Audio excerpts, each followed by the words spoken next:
Today on the We Invested podcast, we have with us Delroy Gill, and he is the co-founder of Live Distinct and one of the top real estate agents in Colorado.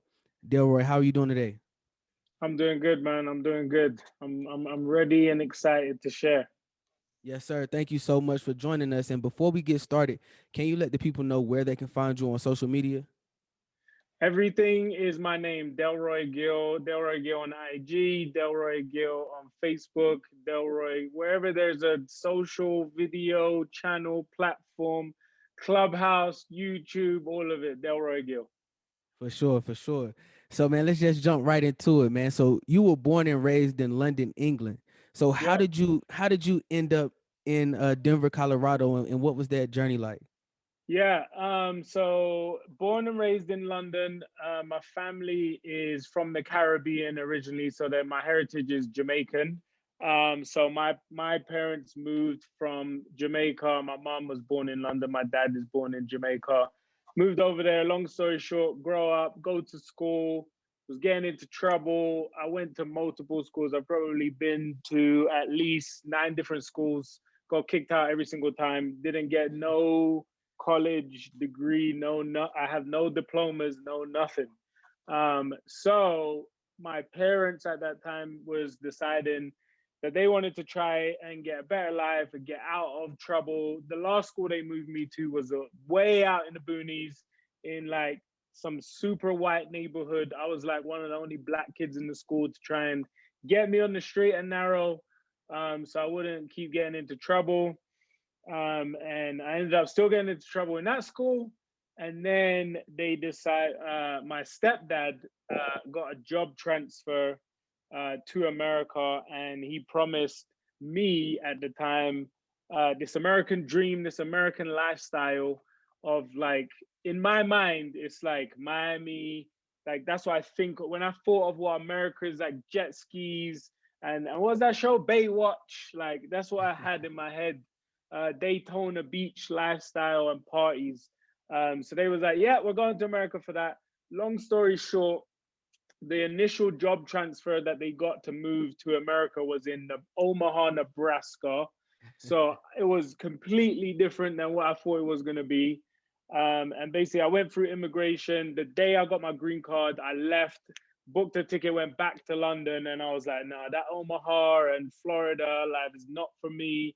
I need like big city. I need to move around because we finished. Like all my friends had already finished school. We graduate high school in England when people are 16. So like even though I didn't graduate, like all my friends are like working, they're hustling, they're doing things in life, to make stuff happen. So when I came to America and I was at 17 at first, at that time, like for people to still be in school and that, it was just kind of weird for me because everybody had finished. So anyway, long story short, back and forth, for many years, and then decided, once I met my girlfriend at the time, basically we had kids, and then I thought like I started coming back to America. I brought her. She said she really liked it, and then I just started maturing as a person. Like when I came to Colorado, it was just a cow town to me. I was like, why would I ever live here? Like the mountains, who cares about that? Like where's the public transport? There's no trains. There's no nothing. So I didn't really like it. But then after a while, like living in London and like now I got kids, I'm thinking about schools, I'm thinking about crime, I'm thinking about traffic, parking, all the things you do now when you're an adult and you're like trying to live your life. So I was like, yeah, let's try it. Let's move back to America. So I moved back to America. And basically, like for the last 12 years now, I've been permanently in Colorado, living life. For sure. So, how do you like America compared to England? So if you are now, obviously, I hated it before. Today, though, I love it. I love America. I understand it now. I understand the way it operates, which is both good and bad, but I understand it. That's the main thing is understanding the lay of the land. And we can even talk about that more when it comes to like business. But the lay of the land in America is very different. I understand it. And I know how to kind of leverage it to succeed, if you want to call it that. Success, everyone's got a different version of their success. But for what I'm trying to get out of life, I can do a lot of it in America that I don't think I would be able to do in London anymore. So for me, it's good. For sure, for sure. So, we mentioned earlier that you were the co-founder of Live Distinct. So, what is Live Distinct, and how did you get started in real estate? Yeah, so Live Distinct is my real estate team that I started my business partner in. It's only actually been in existence since 2019. Prior to that, I was an individual agent, and I had a different brand, and that's basically what it is. My brand was Right Now Real Estate when I first got into the industry, and that was just because that my mindset was at that time, I want to get everything done right now. If you are a client and you want to see a house, I'm gonna show you right now. If you call me, I'm gonna answer right now. If you want me to write a contract, I'm doing it right. Everything. I was just rapid. Like I was going anywhere. I didn't care where the deal was. I was going wherever the money took me to get the deal done.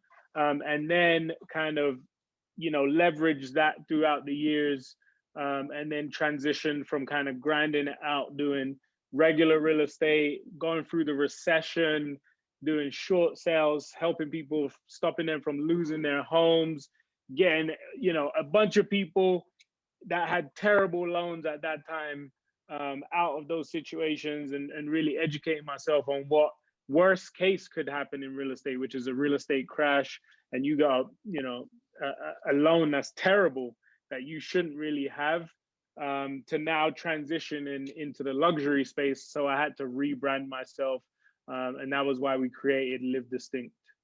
For sure. So, what attracted you to luxury real estate? That's a good question. It is so. Before I tell you what attracted me, the key thing is that, like, I think that everyone in some way, shape, or form wants to do luxury real estate. If you're in the real estate industry, it would be like if I said to you right now, do you want to sell a $2 million house to any real estate agent? And I say, here's the client, you got an offer here, somebody wants to buy it, do you want to do the transaction? I don't think any real estate agent would say no, they don't want to. So a lot of people are either fearful of getting into the luxury real estate space because they think that either, which is what I went through, is I had this core client base, right? I had a lot of diverse clientele, people from the hood to people from nice neighborhoods, but we were just like all clients and people I knew a lot of the time at the very beginning. And like you think, or people think, like if I do start moving into the luxury space, like those people are not going to call me anymore. They're going to think like I don't work with them anymore. So a lot of the times, and I definitely, for many years in my career, because I've been in real estate for 8 years now. At the beginning of my career, I was like, oh man, I wouldn't do luxury real estate. People had brainwashed me, honestly, to say like, oh, I can't do that or I won't do that because of X, Y, and Z and this and that. And I was like, after a while, I was just like, no, I'm doing it. I'm gonna do it. If you wanna still call me, you can call me. If you have a house in the hood and it's $100,000 or 50 grand, I'm gonna still come and sell it for you. And you're gonna now get the benefits of me having all of the resources of doing luxury real estate. But I'm not gonna stay selling $100,000 houses just to appease you as the general population. I'm gonna do what I want to do and what's necessary. So getting into it, I just decided to do it. Like there was nothing else. It was just I had to eliminate all the fear and say to myself, I'm gonna sell luxury real estate and I'm gonna go into this space. I'm gonna dominate it. For sure, for sure. So, like I said earlier before we started recording, I've been following you on Instagram since 2018. But it was really during COVID, like when I saw your Instagram just kind of go crazy.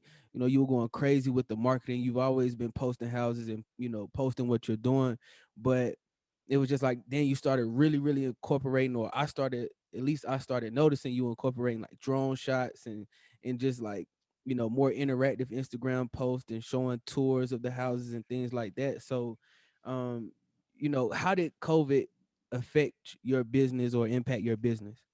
Yeah. So it's kind of like there was two stages of it. There was the immediate kind of initial impact where in the marketplace, like no one knew what happened when COVID first came in. It was like, what is this? Holy shit! Like I don't know what this is. Like, are we staying in our house and lockdown for the whole year, for 1 month, for 1 week? What's going on? So when it first kicked in, it was like I honestly was like kind of ignorant to what was actually happening, right? And I think everyone was for a moment because nobody had ever seen what was about to happen. So at first, I was just going about day to day. And then after a while, you realized how serious it was. We started, having to take certain precautions, started not being able to go into the office, having to work from home, only going out when it was essential, doing all of that stuff. So basically, all of that to say, we had a team meeting one day, and we said to ourselves, like, what are we gonna do? Like, what if we basically planned our whole 2020 strategy from that meeting and said, what if we cannot go out and have appointments for the rest of the year?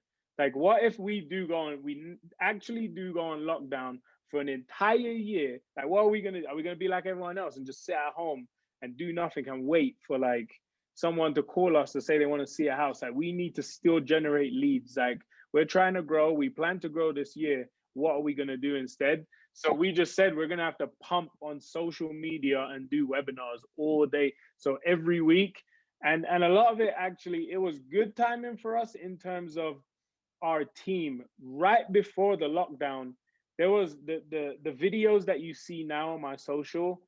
The videographer that I work with today moved here from Australia right before the pandemic as well. He reached out to over 100 real estate agents on Instagram, to give them free videos and free content because he was trying to build his portfolio, in Denver. I was the only person that replied to that guy. No one else replied to him. I was like, yeah, what? Free video? Yes, perfect timing. Let's do this. And I was already like, I'm always looking for who's the fresh talent, who's doing the new things. And the examples he sent me was sick. I'm like, how you guys are crazy. No one replied to this. Guy's giving you this free sick content. So I messaged him back. We met up, we started planning, and I already had one video guy, but he was kind of being used. Like, the last video guy I had, he didn't even work in the real estate industry before. I also was his first real estate entrance into the game. And then, like, in my market where I'm in Denver, I kind of do stuff, and then a lot of people start following it.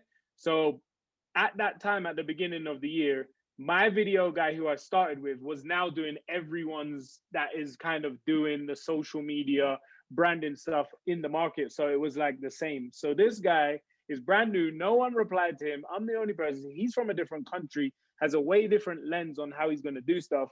And so, like, when you see me in the videos, he's the one that directed me to that. He's like, bro, you need to be in the video. You need to, like, drive in the car. You need to, like, show who you are, bro. And I was like, oh, okay, all right. You tell me what to do. I'm going to do it.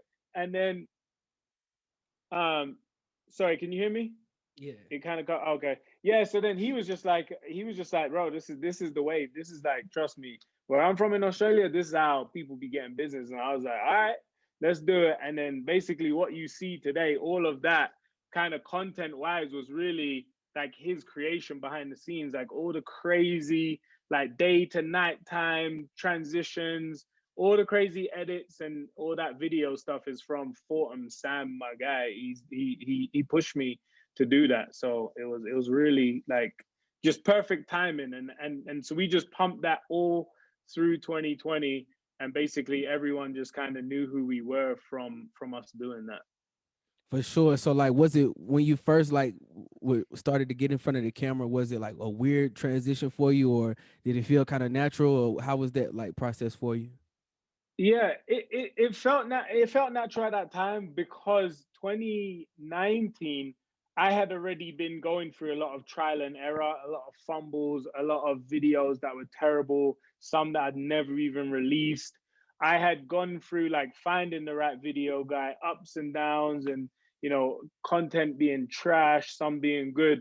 So by the time he came around, I was ready. Like, I've been looking for this. So when he came around, yeah, I was ready. Like, on camera, off camera, you tell me what to do. If this is gonna work, I'm doing it.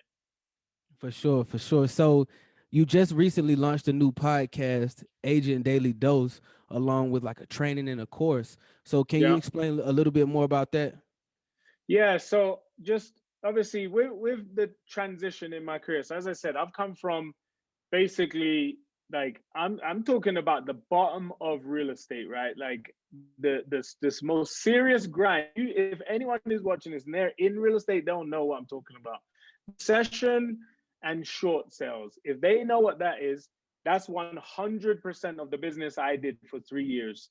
Like the file is like this thick to sell one house, and it could take a year, sometimes 18 months just to sell one house. And they were about $30,000 to $50,000 for one house to sell, right? So I've gone from doing that at the beginning of my career, pushed it all the way to now I'm going and showing like $10 million houses on Saturday, right? So those are like night and day things. I'm black. I'm not even from this country. There is no other person in my market who has even attempted to do what I've done, right? And I say that in all humbleness. I wish there was more. Like I pray that more black people get into luxury real estate, because the more the merrier, and we can like help each other. We can send referrals. We can help each other grow. That is what I'm saying. I'm just saying here now, and why I created the Agent Daily Dose podcast is to show them and release all of the information that I know and how I did it, right? So people DM me all the time. I used to meet people, honestly, one on one. People used to just DM me, like before I had such a big following. Like I would just say, if someone DM me, like if you were here in Denver and you DM me, hey bro, let's meet. How did you do it? I used to meet people all the time and just, bro, I want everyone to win. I want you to get in the game and be dope as well. And then everyone was saying, bro, you can't keep doing that. Like you need to still grow as well. And like you're so much of your time you keep giving back, you're giving back, you're giving back. You can still do it, but you got to do it in a different way. You need to give out more, in a wider range, and not go one on one with people. Give the same information, but just do it so that everyone can consume it. So that's why I'm doing the podcast now, so I can, and I want to be on people's podcasts, because this now you can share it with your audience. More people can get to see it, but I'm not sitting down just talking to one person. 50 people, 1,000 people, 100,000 people might see one of these podcasts, and I'd rather, spend an hour here and reach way more people than one on one. For sure. For sure. So like, real estate is a grind, like you said. So how do you focus on staying productive throughout the day? Like, what does the average day look like for you? Man, my days are, especially right now, jam-packed days. I I I just go. I always just in my mind. It's just if I feel like I'm unmotivated, because this is the thing in real estate. In real estate, you can always, like in life, you can find motivation from somewhere. Like someone might watch this podcast, get motivated to get in real estate, or you watch a YouTube video or whatever. But at some point, you're gonna just need to be self motivated. You're gonna need to not no one tell you anything. You don't need to watch no YouTube, read no book. Within yourself, you have to just be able to say every single day, I'm going to get up and do this. And sometimes you might lean on something, but the majority of the time, you need to be self motivated without any. And you can test yourself. Like, there's videos online that I talk about it, but like, I'm always challenging myself to make sure that I'm the one that's in control of my motivation, no matter what it is. Like in January, this is a stupid challenge. Don't ever do this. If you drink coffee, because I didn't used to drink coffee, but now I do. And I made myself not drink coffee for the whole month of January. And I'm telling you, this shit is hard for me right now. Like I'm fiending for a coffee, but I want to make sure the coffee is not motivating me, because if coffee gets taken away for some reason, now I'm not motivated anymore. Like that could detriment my motivation of my career, and it's controlled by someone else. It's the same thing like music. I'm a music guy. I love music. I go to appointments. I'm rolling around Nipsey Hussle before my appointment. And then, but one Yeah. month before, like last year, I removed music for a whole month just to make sure I could self motivate myself with no music. So just give yourself little challenges throughout the year to make sure you can motivate yourself without nothing else motivating you. And then after that, I just pack my calendar with stuff like this podcast.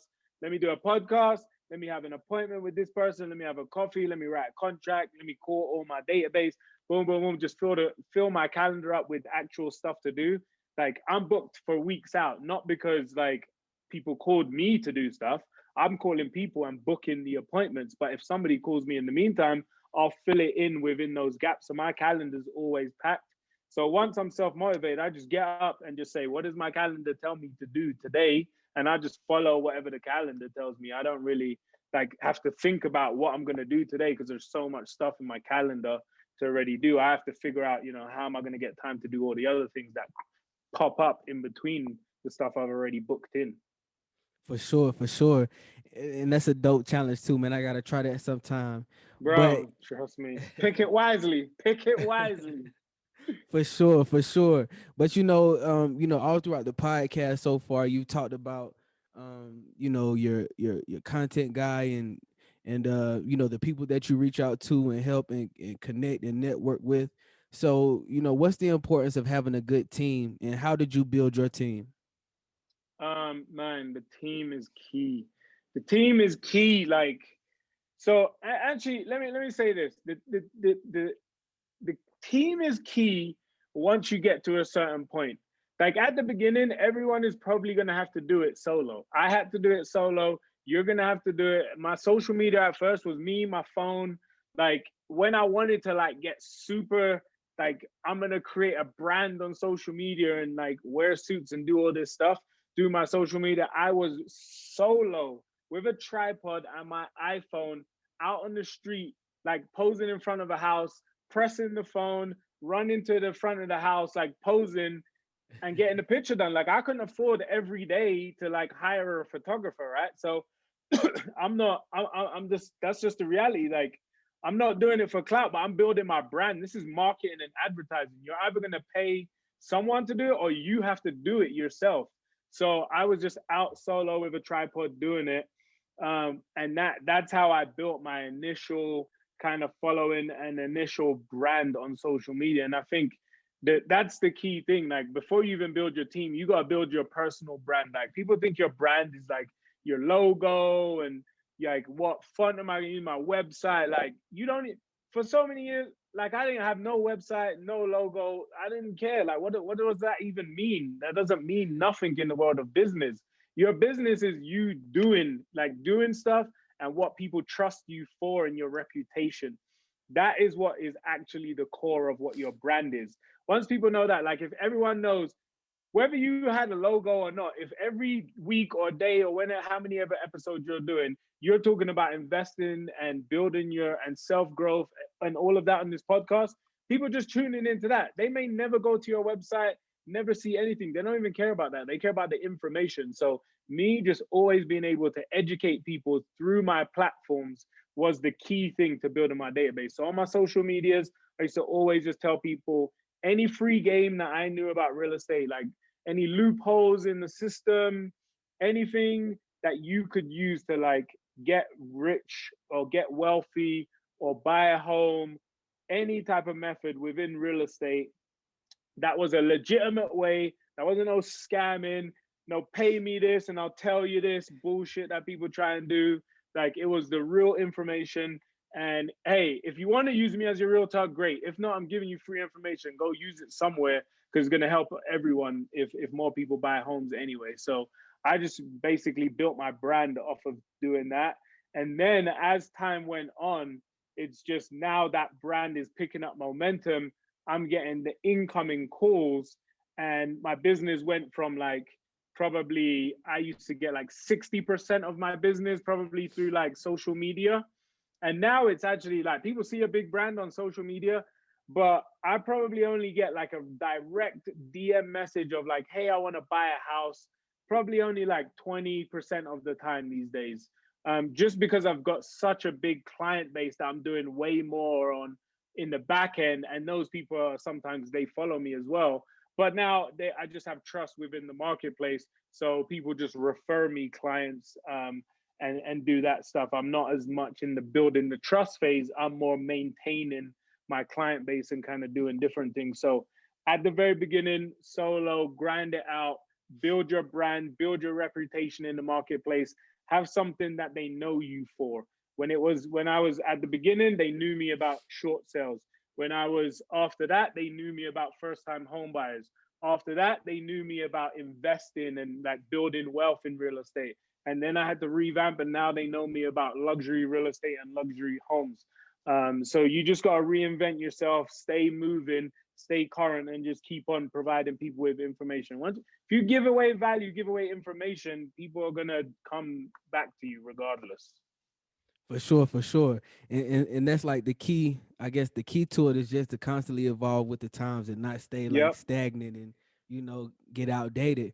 But with you being in the game for almost, almost a decade, can you recall like any specific mistakes or lessons that you learned early on, that could possibly like help, the next person avoid that mistake or kind of learn that lesson a little bit faster? Yeah, I would say like I think um you gotta know like what you're coming into the business to do. Like this is more like this is specific for real estate. When you get into real estate, like a lot of people come in for the glitz and the glamour, or a lot of people come in and think they want to do like flipping and do all these different things in real estate. Like you really have to focus on doing one thing and only like brand that one thing. Like at first, I was like, when I early days, I was like, yeah, I'm a flipper. I do some flips here. I got a construction team that I hire. I'm gonna add this to my business. All these things, layers I was trying to add to my business. And really all it was doing is distracting me. None of those businesses were making as much money as I was doing real estate, and they were making my real estate business go down because they were just taking up my time. So definitely, first of all, focus on one thing. It's okay at the beginning if you're like at the beginning, like once I realized like I'm gonna go into real estate and I switched and I started just branding myself as real estate, a lot of people started trusting me a lot quicker. But I was still doing stuff behind the scenes to like pay my bills, make sure I wasn't struggling. Like I was a barber, I've cut hair before. I've been a like back in the this was before even Uber and Lyft, but my homeboy had like a limousine, like a private chauffeur company. I used to drive people around in Escalades. And I used to tell myself, I'm gonna get clients. I'm gonna drive them around the Escalade. They're rich. They're sitting in the back. I'm gonna get. No one didn't call me from that because I'm just a damn limo driver. I'm not a real estate agent. Why? They're not gonna connect the two. They're not gonna trust me with their house as their limo driver. So Right. after that, I was like, I'm just never mentioning that I'm a limo real estate agent when I'm in the limo or I'm cutting hair. I'm just gonna go there, cut hair, get the money, get out, and then just get back to post anything I post and talk to. When I talk to people about who I am, it's just real estate agent. I'm kind of doing real estate. No, I just walked and talked like I was a full-time real estate agent, even though I was hustling and grinding on the back end. And then, after a while, I got enough business to get out of doing all those other things. So just if you're getting into a professional industry, now this is for any entrepreneur, you have to be able to walk and talk the language of business, whatever industry you're in. So let me just explain that. If you're in luxury real estate, like prior to this, I was like kind of wearing suits and I'd wear jeans and like a polo. But like now I'm dealing with people that have a different level of money, right? So I wear a suit every day now. If I was in the weed business, I could probably wear a hoodie and jeans and some J's and it would be cool because that is kind of their attire within that industry, right? There's going to be that is a part of your brand. So if don't think you're gonna come into a different lane doing different things. Like I see a lot of my people that I know, they're like, yeah, I want to get into real estate. I see what you're doing. I'm getting in. Then they get in and they post like, I'm a real estate agent. And then the next time they post like, check out my new mixtape. And I'm like, bro, like you can't do that. Like that ain't gonna work. No one's gonna trust. Like, are you a rapper or you a real estate agent? Are you a video? Oh, I'm a videographer on the side, and you're posting about it. Like the client is not gonna trust you as a professional. Like they see these people as super high professionals. So if you're kind of doing this, doing other things, that's not the business language. Because some people are like, oh, I just need to be myself, though. I need to be my, yeah, you can be yourself. You should be yourself, but you do have to be able to speak this language. It's like going to another country and you don't know their language. You thinking like you're just gonna walk in there and just talk English and everyone's gonna like give you their money. Like they're not. They don't know you. They don't understand what the hell you're saying. They're not gonna give you any money. You got to learn how to talk this language. So, and a part of it is just your personal branding, who you are, how you're going to present yourself, how what pictures are on your social media, what type of stuff do you post on your social media. This is all a part of your brand. For sure, for sure. So, what would you say is your favorite part about being an entrepreneur? Oh man, you give me some good questions, man. I don't see these are the things I don't just you don't sit down and think about this stuff. It's like you're just so in it every single day. I mean, I think the thing that I love most is the chase. I actually love like the grind, like the fast pace, like just hustling every day is what I like. I couldn't be like a person that has like a job where you just go there, you sit down, someone gives you five tasks to do, and then you're just done. Like, what does that even mean? Like, again, I'm not knocking anyone with a 9 to 5. I'm just saying for me, Right. that doesn't calculate in my brain. The way I operate, you give me five and now I'm finding five more things to do. That's just how I like to operate. I want to be busy. I want to live this different type of lifestyle. My goals that I'm chasing are different. I am, and the other thing is like, again, this is coming down to what anyone sees as success. I don't need to be a billionaire, which, hey, it won't be bad if I get there, but I am looking for a certain number so that I can retire and delete all my social medias. So everyone thinks right now that, oh yeah, he's all here. I don't care about social media. I'm utilizing it for a tool.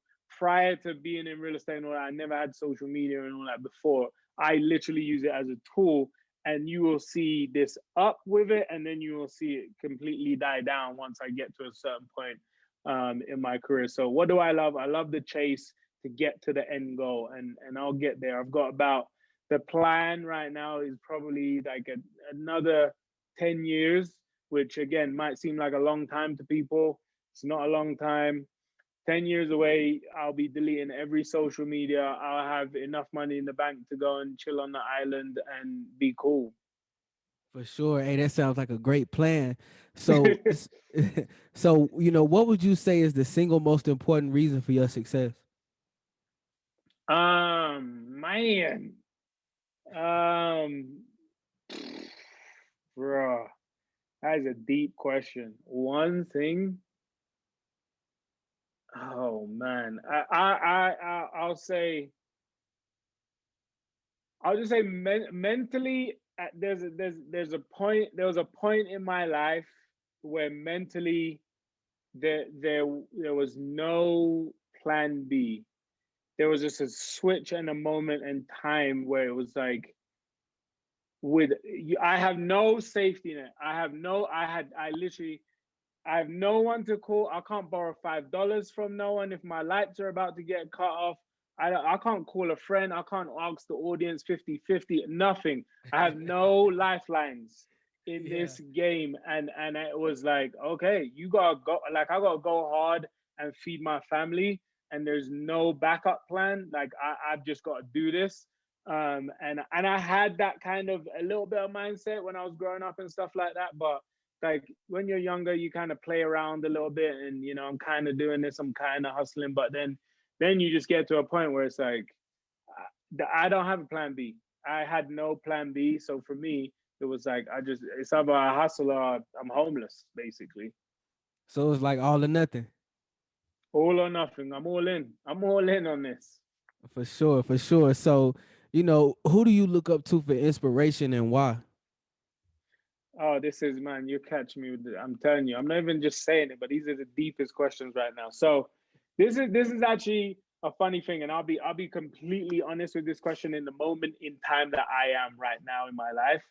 Is that probably if you asked me that question 2 years, 3 years ago, I could probably name you 5 to 10 people who inspired me, who motivated me, who were either I physically knew, or even if it was just people online. And I mean, just to name like Ryan Serhan, he's like a big real estate guy, and he does a lot of business. Damon from the Shark. These are people I follow online. I had a managing broker here in my office named Ryan as well. Big inspiration to me, like helped me mentally. Adam, I could just go on and on and on and on, right?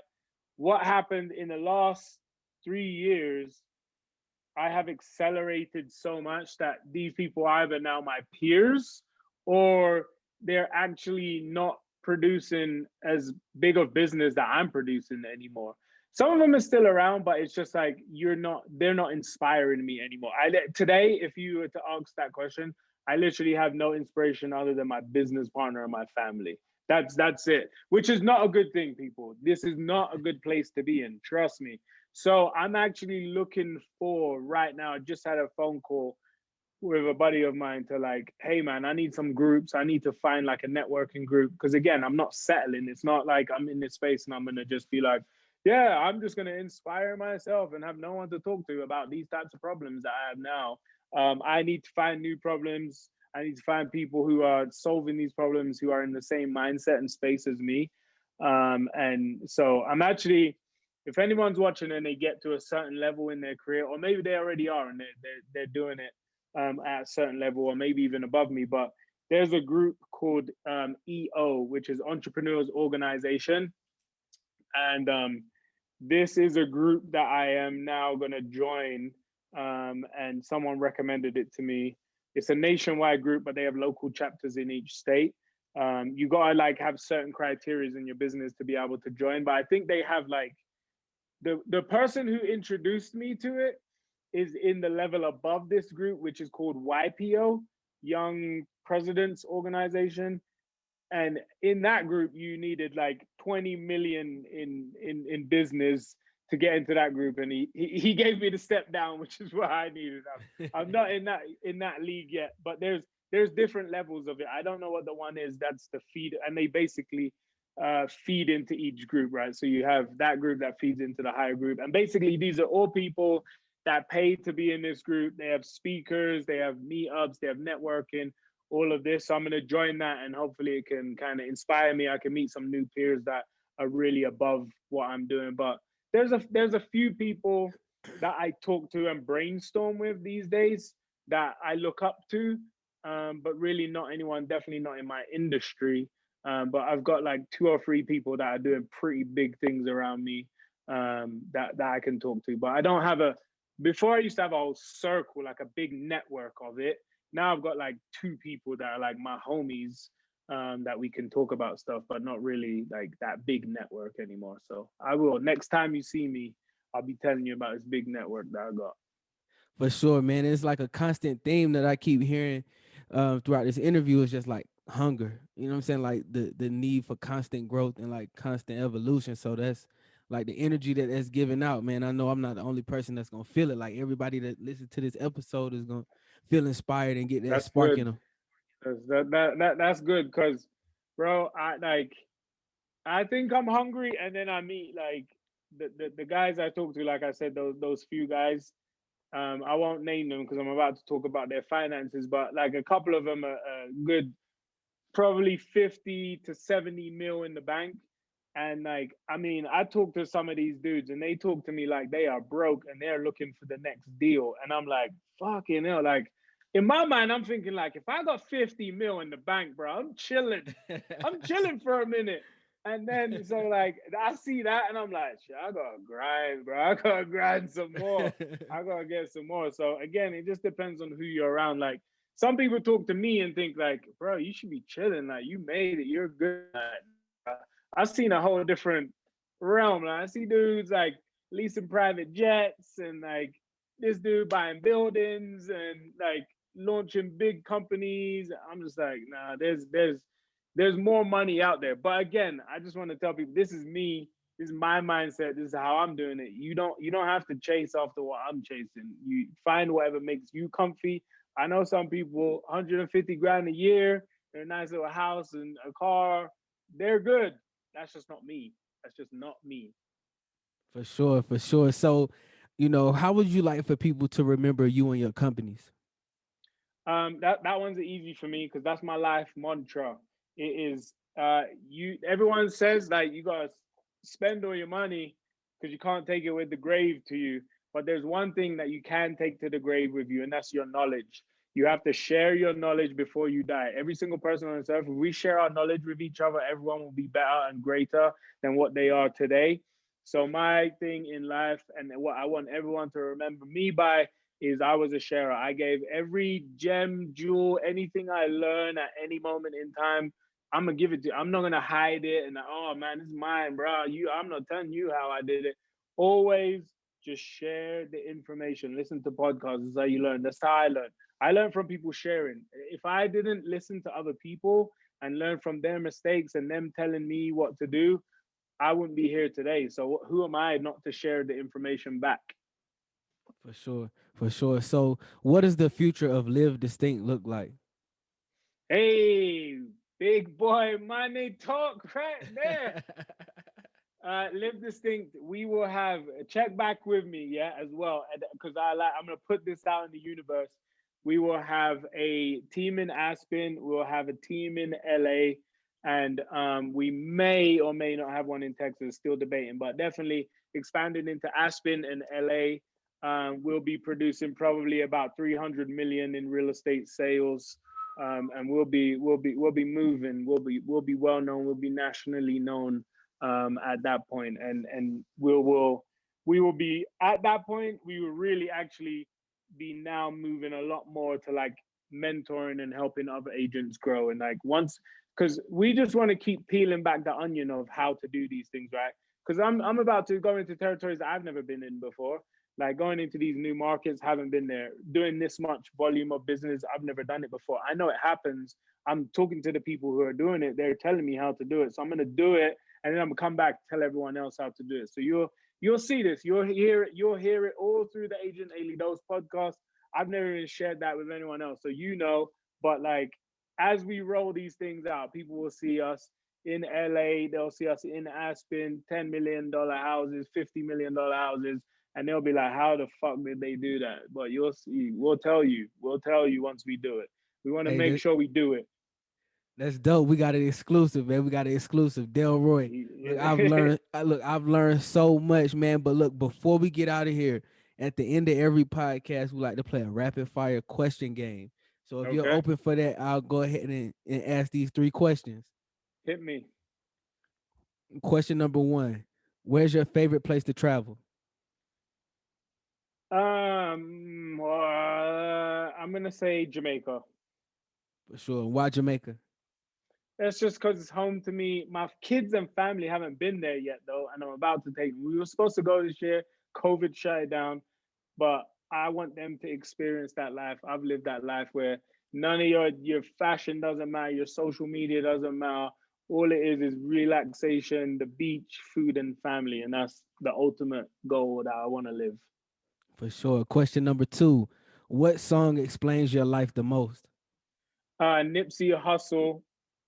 You can play anything off the marathon continues, but this is a tough one. I don't, is it double up is a good one. Grinding all my life is probably yeah. Yeah. Yeah. All right. And question number three: What's an amazing thing that you did that no one was around to see? Mm.